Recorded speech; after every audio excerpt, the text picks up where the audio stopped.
Disclaimer, je n'idolâtre aucunement le trafic de drogue, et je n'invite personne à choisir ce train de vie-là. Mon objectif est de raconter les histoires de ces quartiers et de pouvoir mettre des mots et images sur ces drames qu'on entend au quotidien dans les médias.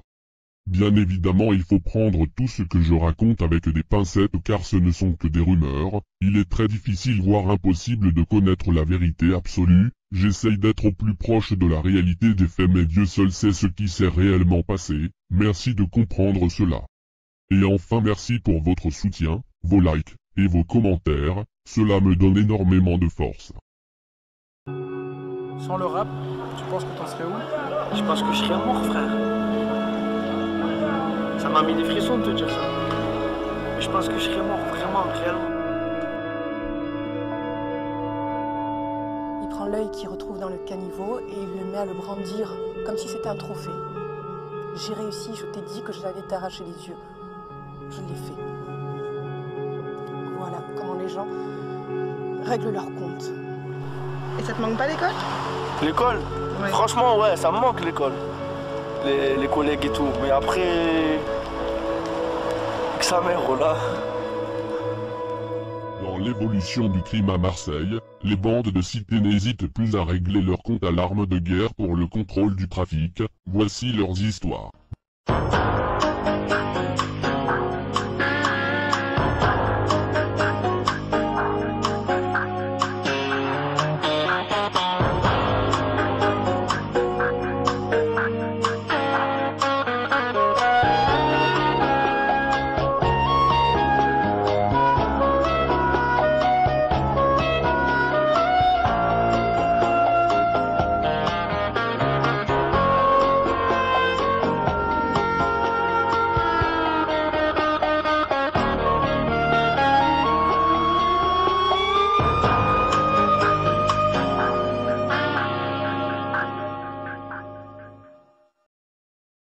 Légende de rue épisode 4, Farid Berma, l'histoire du premier caïd des cités.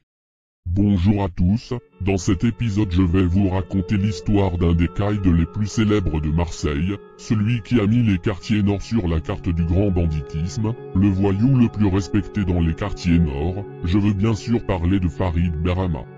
Il n'y a officiellement jamais eu de mafia au sens habituel du terme à Marseille. On lui préfère les termes de pègre au début du XXe siècle, ou de milieu et crime organisé au XXIe siècle. Cependant, la France connaît bien une mafia qui s'est développée dans la continuité du colonialisme et du gaullisme, la mafia corse.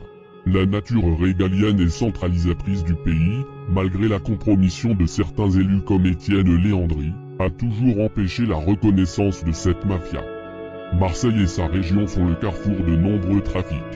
Des grands noms y ont construit leur légende. De longue date, les corsos marseillais ont tissé leur toile jusqu'à Aix-en-Provence, régnant sur les machines à sous et sur le racket des restaurants et des boîtes de nuit. Dès la fin du 19e siècle, un milieu corse organisé existe à Marseille. Il naît des vagues d'immigration corse déclenchées par les crises agricoles de la fin du 19e siècle. Son domaine de prédilection est le proxénétisme. À Marseille, après la Première Guerre mondiale, les Corses éliminent aux alentours de 1919-1920 les Noirs et Antillais qui durant la guerre avaient pris le contrôle de la prostitution.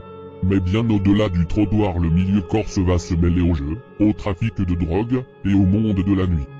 À Marseille, Paul Carbone, corse, et François Spirito, italien, dominent le crime organisé local.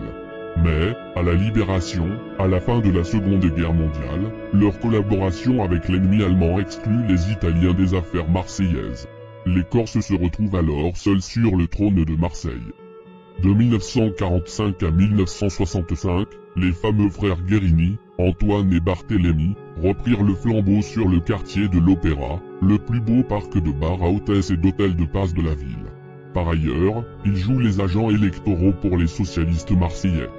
Vers la fin de la guerre, le milieu corse va dominer le trafic d'héroïne transatlantique, des producteurs du sud-est asiatique, turcs et syriens en passant par les laboratoires de raffinage de Marseille en France jusqu'au marché de distribution qu'étaient les États-Unis. Ce réseau sera baptisé la French Connection. l'arrivage massif d'héroïne en provenance de France, et les dégâts qu'elle provoquait sur les toxicomanes, obligèrent le FBI et les autres services de renseignement américains à enquêter sur ces réseaux.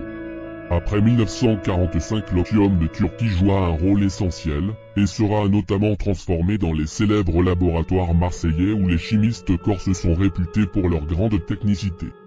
Dans les années 1970, les autorités américaines considéraient la mafia corse comme plus dangereuse et plus secrète que Cosa Nostra.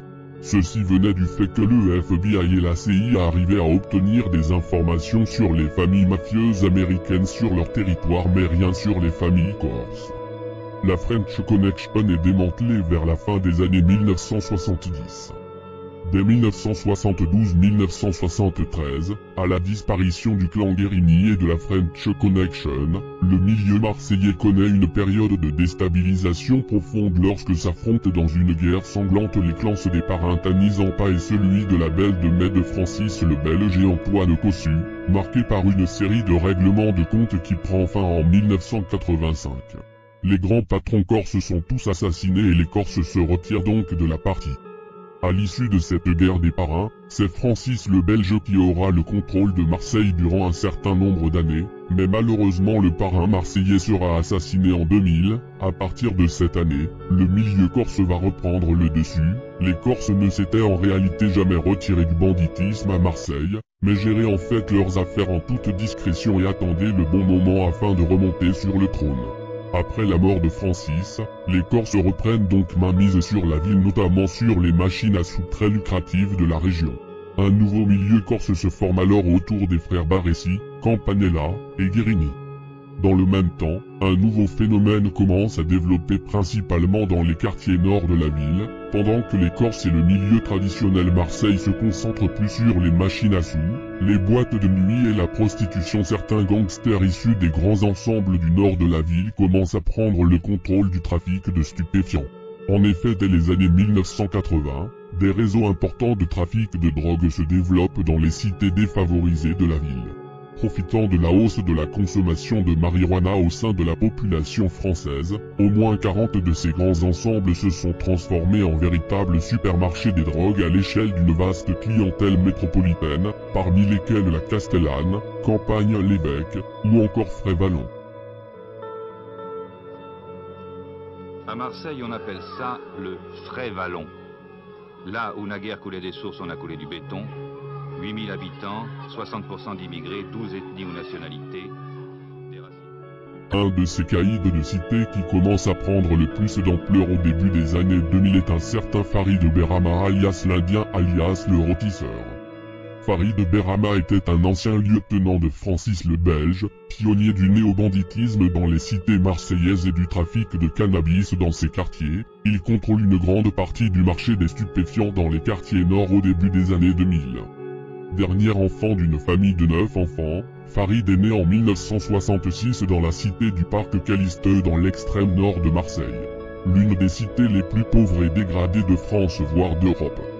Lorsque Farid atteint 14 ans, sa famille déménage à Salon, une commune pas très loin de Marseille et plus précisément dans la cité des Canourgues. Mauvais élève et peu assidu, Farid quitta l'école durant la même période, ce qui le laissa quasiment analphabète.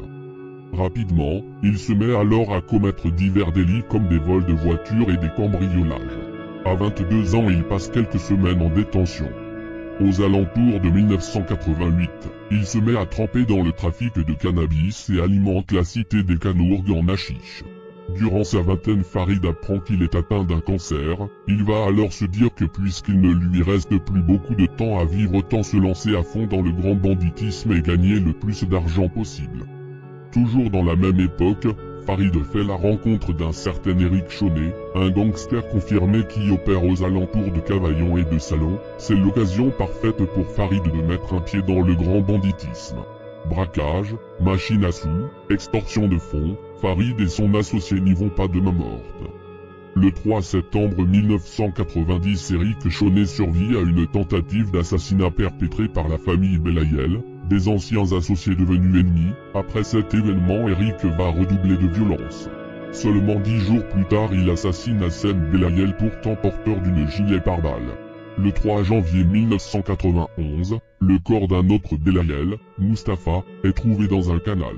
En 1994, Nicolas Belayel est assassiné au volant de sa BMW. 6 mois plus tard, c'est son frère Rachid qui est assassiné devant une dizaine de témoins dans une salle de vente à Aix-en-Provence. La famille Belayel fut complètement éradiquée par Eric, Farid et leur gang.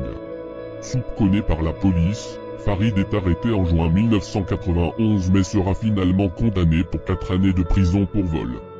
Durant son incarcération, Farid en profite pour combler ses lacunes scolaires. Il va également en profiter pour se lier avec Antoine Cossu alias Tony l'Aiguille, un braqueur par ailleurs beau-frère de Francis le Belge. À sa sortie de prison en 1995, Farid retrouve son gang de salon, un gang multiculturel qui regroupe français, gitans et arabes. Quelque chose d'assez rare dans le banditisme à cette époque mais fréquent dans les cités du sud de la France. Farid et sa bande intègrent ensuite le marché des machines à sous dans les bistrots. Chaque machine générait entre 1000 et 10 000 euros par an. Un bar en province, cela pourrait être n'importe où en France. Dans un coin de ce bar, un jeu vidéo, avec des joueurs qui se prennent au jeu, très pris même par le jeu. Il faut dire qu'ici l'enjeu n'est pas seulement le plaisir, on y joue pour autre chose.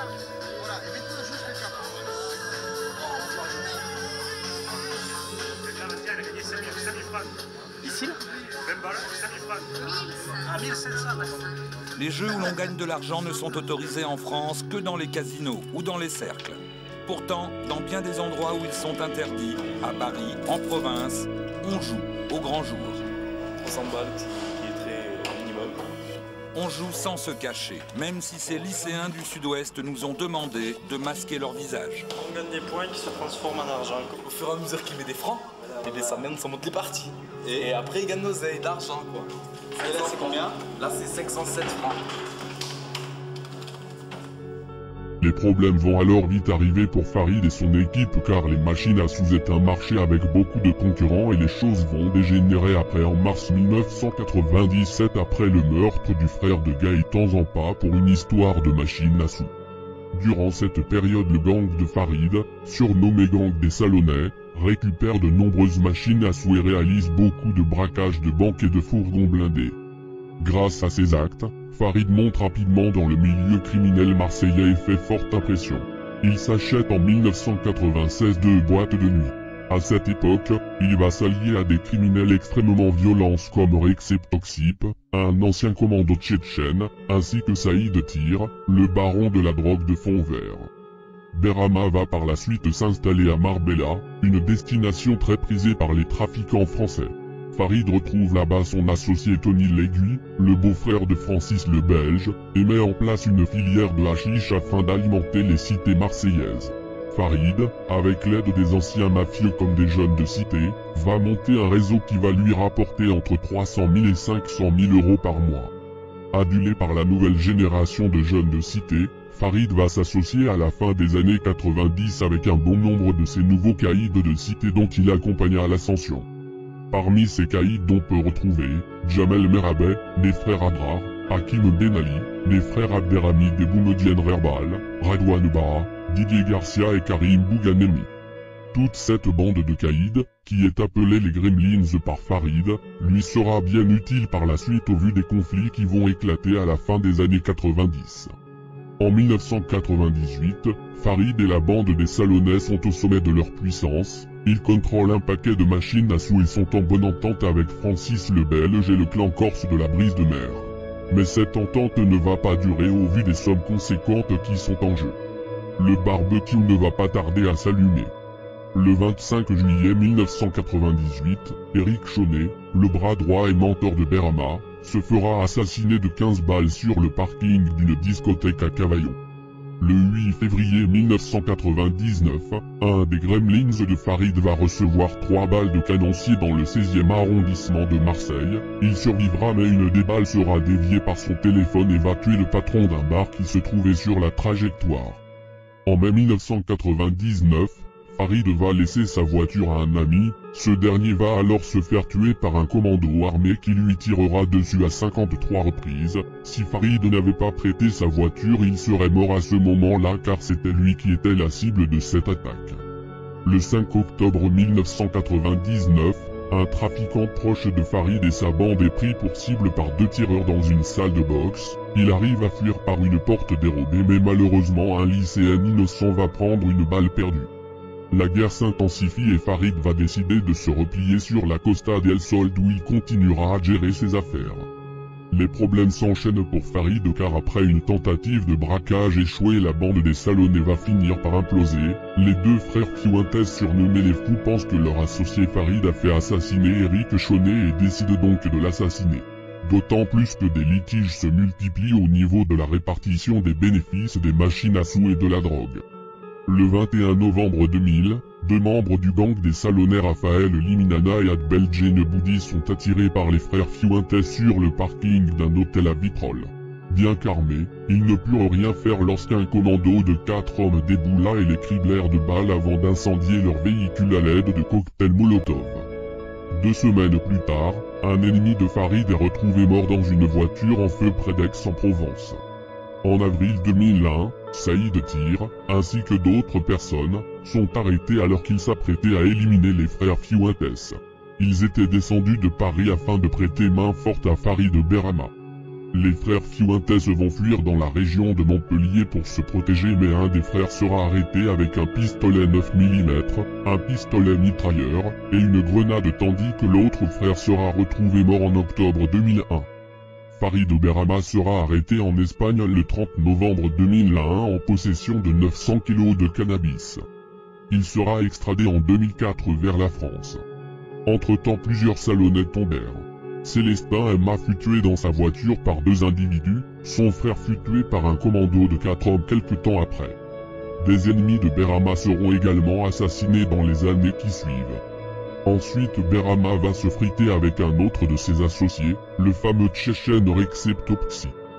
2 gremlins de Berama seront arrêtés alors qu'ils préparaient l'assassinat du Tchétchène, le pensant responsable du meurtre de 2 anciens associés de Farid.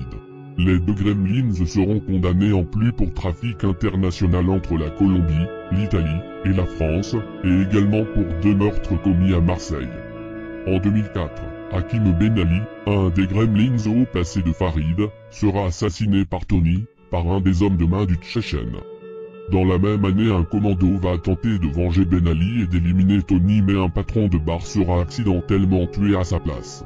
Tony va une nouvelle fois échapper à la mort quand une charge explosive sera positionnée sous sa voiture, le véhicule prendra feu peu avant que Tony ne monte dedans. Le gangster sera finalement abattu le 8 juillet 2005 devant son domicile. Cette guerre de gang va se terminer le 18 juin 2007, un proche de la première heure de Farid, Laurent Trichard, sera abattu alors qu'il se trouve dans un snack marseillais. L'assassin présumé n'est autre que Jean-Baptiste Fuentes, un parent des frères Fuentes. Farid Berama étant incarcéré de 2001 à 2005, il a pu éviter ce massacre, mais malheureusement pour lui le gang des Salonnais est totalement anéanti. L'avantage est désormais du côté des équipes corses, et en décidant de s'attaquer à eux, Farid va causer sa propre perte. Durant l'incarcération de Berama, les clans corses avaient accru leur influence à Aix et Marseille. Le gang de la brise de mer investissait énormément de ses bénéfices dans diverses activités. Néanmoins, le clan des Corses a subi pas mal de problèmes. Plusieurs membres importants se sont retrouvés derrière les barreaux pour des très longues années. Mais avec la chute des grosses têtes corses, un autre insulaire va désormais prendre le contrôle, il s'agit de Ange Toussaint Federici. Il va s'entourer de durs à cuire et former la bande des bergers. Il va profiter de la faiblesse du clan de Berama et des autres clans corses afin de s'imposer à Aix-en-Provence, dans le Var, et dans le Vaucluse. Il va notamment s'emparer de plusieurs boîtes de nuit appartenant anciennement au gang des Salonnais. Cet acte est inadmissible pour Farid, le Marseillais va devoir réagir de manière musclée, mais cette fois l'adversaire s'avérera trop puissant. En 2005, Farid Berama est libéré de prison. Son gang étant pratiquement décimé, il va réussir à monter une nouvelle équipe en s'appuyant sur des jeunes des quartiers nord de Marseille et réussira à reprendre partiellement le contrôle du trafic de drogue. Parmi ses nouveaux soutiens, on trouve Bouraoui Gardaoui, 26 ans, qui avait pour objectif de mettre la main sur le réseau très lucratif de la Cité de la Solidarité dans le 15e arrondissement qui générait 200 000 € par mois. Gardaoui va alors rentrer en guerre avec Regaoui, le boss de la Solidarité. Le 24 décembre 2006, Gardaoui fut pris pour cible par un passager d'une Subaru, atteint de plusieurs balles, il décéda sur la scène. Regaoui ne survivra pas longtemps et sera à son tour exécuté 10 jours plus tard alors qu'il se trouve dans la Cité de la Solidarité. Le 10 décembre 2006, Didier Garcia, un des anciens Gremlins de Farid, se fera rafaler à la Kalachnikov. Malgré ses pertes, Farid a toujours l'ambition de récupérer sa gloire d'antan et de régner sur le marché de la drogue, des boîtes et des machines à sous. Pour ce faire, il va s'entourer des frères Campanella. Après avoir appris une récidive de son cancer, Farid estime alors qu'il n'a plus rien à perdre. Il va s'attaquer aux biens du Tchétchène, emprisonné, il va également s'attaquer aux actifs d'un certain Polonais mais surtout il va tenter de devancer les Corses. Courant 2006, la tension entre Farid et les Corses monte d'un cran. Le 23 mars 2006, Roch Colombani, un proche du gang des bergers et du gang de la brise de mer se fait littéralement effacer de la circulation par 60 balles. Au volant de son 4x4, Roch Colombani reçoit 60 balles de Kalachnikov. Il est enterré quelques jours plus tard dans le caveau familial du cimetière de Vitrolles. À partir de ce moment-là, les policiers sont convaincus que les jours de Berama sont comptés. Les Corses, fous de rage, vont alors commettre une opération digne des cartels mexicains sur Farid et sa bande. 10 jours plus tard, Farid et certains de ses hommes se trouvent dans la brasserie des Marronniers dans le 14e arrondissement de Marseille pour y regarder le match de Ligue des Champions Milan A.C. Qualifié pour la demi-finale de la Ligue des Champions, une première dans l'histoire du club. Le cadre est magique, San Siro, 80 000 spectateurs, dont 9 000 supporters lyonnais. L'adversaire est prestigieux, l'AC Milan, c'est l'un des grands seigneurs européens. Une victoire ou un match nul avec des buts qualifierait l'équipe de Gérard. Vers 21h30, 3 véhicules stationnent devant le bar, 5 à 6 hommes cagoulés et armés pénètrent dans l'établissement devant des clients médusés. Bien qu'armé d'un Glock, Farid n'a pu faire le moindre geste et sera foudroyé de 14 balles mortelles, un de ses lieutenants sera tué de 7 balles, l'autre décéda dans la nuit et un quatrième ainsi qu'un client fut légèrement blessé. C'est la fin du premier parrain des cités marseillaises. 2 jours plus tard, un de ses associés est éliminé sur le boulevard Baille. Un jour seulement après ce meurtre, Abderhamid Rebal, un ancien Gremlins de Farid est exécuté sur un parking. Les Corses viennent d'anéantir toute l'organisation de Farid Berama. Certaines personnes pensent que Farid s'est en réalité laissé assassiner car il devait subir une opération quelques jours plus tard dont il n'était pas certain d'en sortir indemne, ce qui expliquera sa baisse de vigilance et le fait d'avoir notamment tourné le dos à la porte d'entrée. Quelques mois plus tard, Ange Toussaint Frédérici fut arrêté et jugé coupable pour le triple meurtre du bar des Marronniers.